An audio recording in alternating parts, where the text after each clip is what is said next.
Non credo sia la mia avversaria Maria Gomierato, che ha fatto il sindaco per 10 anni fa, e si propone di tornare al governo della città. Credo che il mio avversario in questa campagna elettorale sia la Lega e Marcon.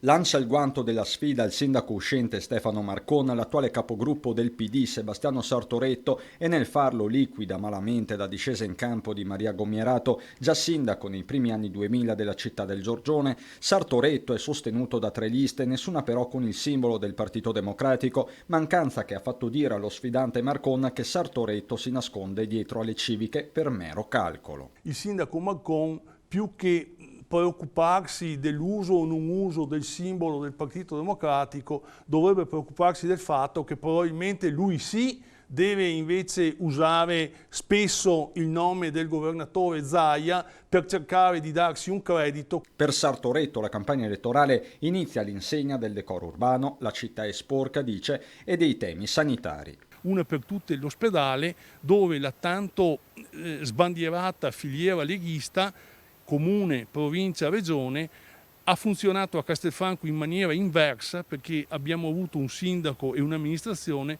che sono stati yes men rispetto ai programmi della Lega, che ha previsto di smantellare l'ospedale di Castelfranco. Il pericolo è la fuga dei pazienti in altre ULSS vicine. Non deve essere smantellata completamente la parte generalista dell'ospedale, perché l'effetto dello smantellamento della parte generalista non è il potenziamento di Montebelluna, dell'ospedale di Montebelluna o dell'ospedale di Treviso, è viceversa una fuga di pazienti verso gli ospedali di Bassano, Cittadella e Campo San Piero.